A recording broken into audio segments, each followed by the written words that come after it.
Scott Thompson. Now, Scott, I understand that during the filming of your movie Brain Candy, right, you guys caused kind of a stir, an upset, if you will, in Toronto. Is that true? Well, it's very easy to cause an upset in Toronto, but yes, we did. In one sequence in the film, there's a little boy, and he's hanging onto a bunch of balloons. I remember this, yes. And he's supposed to float out over the city, right? But, you know, we had a dummy fixed up, you know, and then the boy goes up about 10 feet, and then the next shot that's cut in is a dummy, right? So we put the dummy way up and we're shooting it, and we weren't supposed to, like, we didn't have permits to do what we did. So they just wanted to film the whole thing, so they cut the cable. And this little boy dummy hanging onto about 100 balloons started floating out over Mississauga. And then all day there was reports coming into the police about this. People are gullible up there. And someone, well, why wouldn't you believe that? I would believe it. I know, it's just so funny because this boy just kept getting higher and higher and higher. And then about 10 minutes later, some guy from the crew who'd left early called from a donut shop and said, everybody's against the window. They're all staring at this little boy. There's an old woman crying, and someone's calling 911. So that was pretty funny. You should have put a self-destruct on the dummy. Yeah, he should have. So that, like, you know, 30 minutes into it, it could explode while everyone's watching. Oh, my God. I think you should have had an auto pee, you know what I mean? Is there such a thing? Well, yeah. The Japanese, I'm sure, are inventing it. Good for you.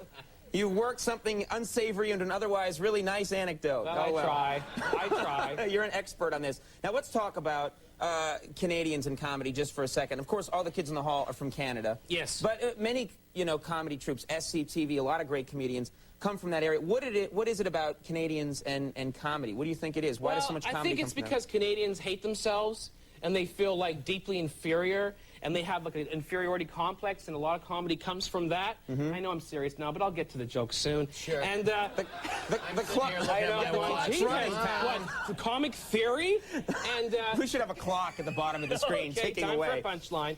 And you know, so I think that's part of what it is. Yeah. We're sort of like, America's like this big shiksa goddess, you know what I mean? Like Sybil Shepherd flouncing down the street, and we're like Dustin Hoffman, you know, you're so beautiful, you're so gorgeous, can I get you something, can I get you a bagel on? You know what I mean? Now, you were, this seems like as good a time as any to mention that you, Scott, were actually kicked out of college. Can you believe it?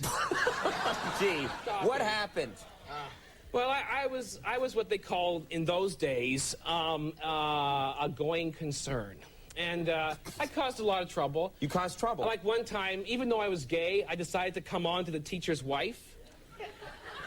I just thought it was an acting exercise, you know what I mean? I was there to explore all facets of myself. Sure, Which means, you know, that to me was what heterosexuality was, you know, hit on another man's wife. But not the teacher's wife. Well, that's just stupid.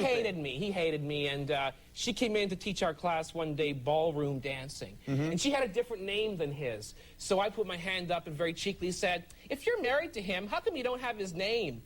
And, of course, I was soon kicked out of the school. Now, what, is that the reason you were actually kicked out? What did you actually... Well, and then when I was kicked out, I got some very, very sweet revenge. I went back to my faculty, and I went to the dean's door, and I all over it. And then I went to my acting studio, and I scratched my name on the floor. You know, like to say, I was here. I can't believe you put the first and then the... I know. The second thing is just like small potatoes compared to urinating all over the place. Yeah, but urine comes off, scratching doesn't. Good theory. I can't believe I pursued this.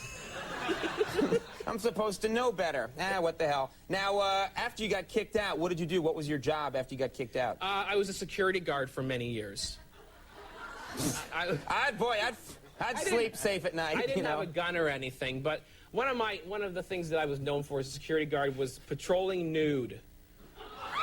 Are you serious? Well, I got fired one day because I decided that I would see what it was like to sit in the president's chair nude, and I fell asleep. No, you really did? And I was found the next morning. But not by the president, by the VP. Is that true? You fell asleep nude and woke up nude? That's like everyone's dream, is to be nude in their school. Yeah. And then I went nightmare. to school. Sorry, I didn't say dream. A really comfy chair. All right, moving along. Brain Candy opens Friday, and why don't you join Andrew Brewer right now? You'll handcuff yourself to him. Hey, Louis Gossett Jr., Leroy Parnell are coming up, and we'll be right back after that. Scott Thompson, thank you.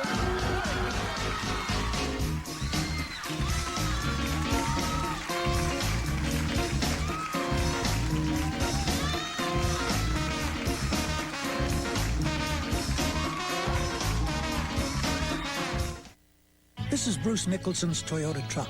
So far, it's gone over 436,000 miles. It's on its 9th set of tires and its original engine. So where's Bruce now? He's ever so carefully breaking in his new one. Toyota Tacoma. You simply can't buy a more powerful compact truck.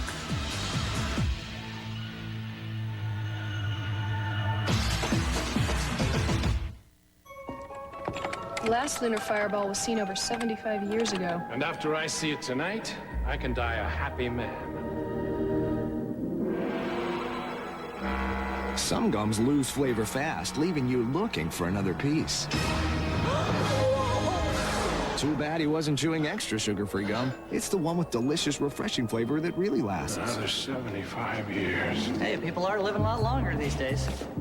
Extra lasts extra long. Just for the thrill of it, just for the chill of it, just for the taste of it, just for the feel of it. Diet Coke, the pure appeal of it, just for the taste of it. Diet Coke. You can win a Diet Coke Friends phone card from specially marked packages of Diet Coke and talk 15 minutes free with your friends. Sounds pretty good, huh? She's beautiful. She's sexy. She's Tori Spelling. Ooh. Saturday, she's trouble. I'll meet you at my place. As an older woman ready to mend a broken heart. Believe me, I've helped a lot of guys forget. Tori. I like to do things I'm not supposed to do. All new Malibu Shores, NBC Saturday.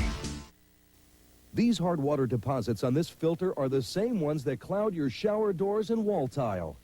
It's these same calcium and lime deposits that clog your shower heads and make them spray in all directions and puts those etch-like stains in your coffee decanter. Rust on bathtubs, sinks, and toilet bowls are all a result of minerals in your water. And look what watering does to your cement and stucco. Now watch what happens when this filter is dipped in CLR. CLR cleans your bathroom tile and shower doors just as quickly. Makes shower heads work like new and instantly gets crystalline glassware sparkling. Watch how fast it works on those bathtub and basin stains. You just brush away sprinkler stains from cement and stucco. Yes, if CLR can clean a filter this badly clogged with calcium and lime, we guarantee it will work for you or we'll give you your money back. CLR is available at Walgreens, HWI, Kroger, Osco, Revco, Service Star, True Value, Ace, Schnucks, Venture, and Kmart. We've got some super surprises in store for you on the next Live with Regis and Kathie Lee. Thursday, you've seen them on one primetime hit after another. But just wait till you see what Tony Danza's doing now. Then, find out what happens when Dolly Parton joins Regis in the co-host seat. Plus, Claudia Cohen with the Hollywood Scoop. Later in the week, NYPD Blues' Gail O'Grady on Live with Regis and Kathie Lee.